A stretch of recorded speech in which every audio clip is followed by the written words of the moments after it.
Okay, you see this right here is a Subwoofer Pros 10 on a sound anchor stand. Sitting on the same stand, we put a small pair of studio monitors on, a pair of focals, a pair of Amphions, ATCs, whatever.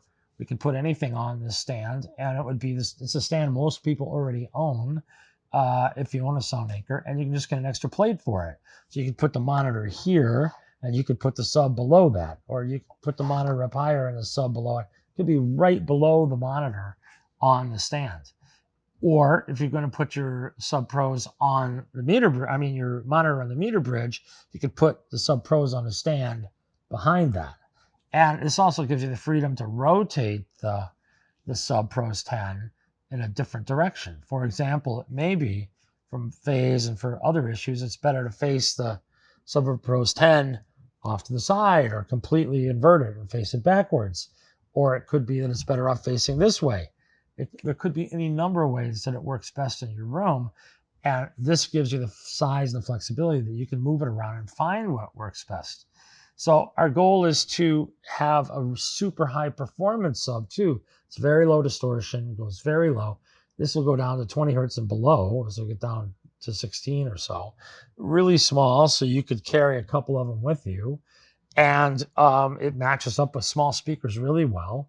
And it is the smallest sub that we'll have. It's 12 inches by 14 by 11 and a half, really a small box. It isn't very heavy, easy to pick up. It has a new input panel that we developed just for this. And it's really cool because it has 4 different positions for frequency. It has 95 hertz. It's also an infra system that enables it to have this special dynamic system that's developed by Back End that helps the sub have really even response down to well below 20. You can set it to 80 hertz. You can set it to 60 hertz or 40 hertz. That takes into account almost any size speaker you could want. I mean, at 40 hertz, that's a 15-inch three-way. 60 hertz is for, a 10-inch, or sometimes if people want a little bit more bass, even works with a 15. But you can see a choice in frequencies there that addresses covering that frequency on down, as opposed to 250 on down, which is where a lot of other subs work. A lot of people think subs are supposed to work up to 200 hertz, and that's not true. For us, we just want something that works for 100 hertz on down. Tell me what frequency and below you want to specialize in, and we can set the sub to work that way. Then what we do is we blend it with the mains. So now let's say we have our little pair of Focal Solo 6s or something. We have that set up and that's running and that's working well. Now we add this sub and we send it to exactly the same feed that we are the Focals, and the sub will filter out everything it doesn't need and just keep what it does. So if you say you set it to 95 hertz in the back, it will only work for 95 hertz on down. It won't work above that frequency. It's a very gentle slope on this crossover, so it will have some output above 95, but it's really set around 12 dB per octave. You want the sub to work in such a way that you don't notice it being on unless you turn it off. You shouldn't really hear the sub by itself. The sub should blend with the mains and should extend the response of the mains down very low. So by starting with a sub 10 with a small set of speakers, you can really fill out the lower end, and we'd recommend starting with 2 of them, one for each left and right speaker. And the funny thing is with subs is you're better off with more of them that are smaller, turned down lower, than a few of them larger, turned up louder.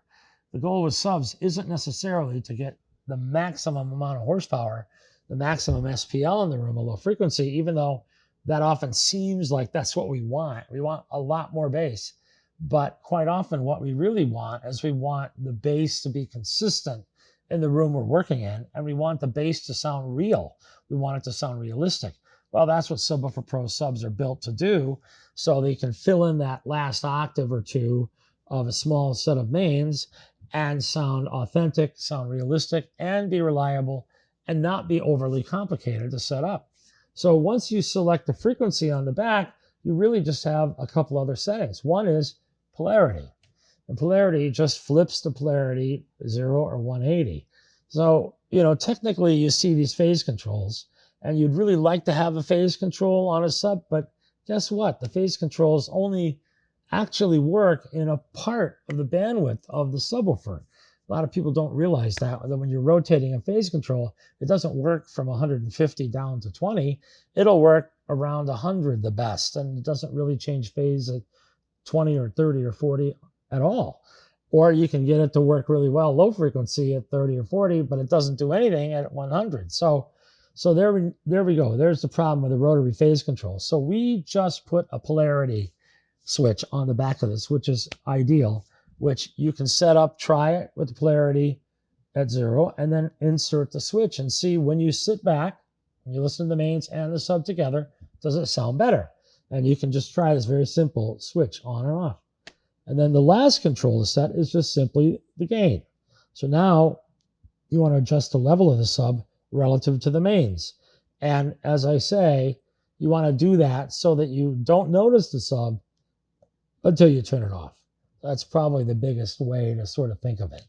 So with the Subwoofer Pros 10, we think we got a new piece of sort of a new weapon in dealing with a small room, where if you've got problems in a small room getting bass, which they all do have problems, you can use multiple 10s to get more output rather than just put one big 18 in there, which won't work. Even a big 12 won't work. You put a couple of 10s in there, maybe 3 10s, maybe even ideally 4 10s in a room, at one on each wall. You'll get nice, smooth, even bass throughout that room, and it won't cost you that much money compared to your mains. So for now, that's TransAudio and Subwoofer Pros 10. Thanks for watching.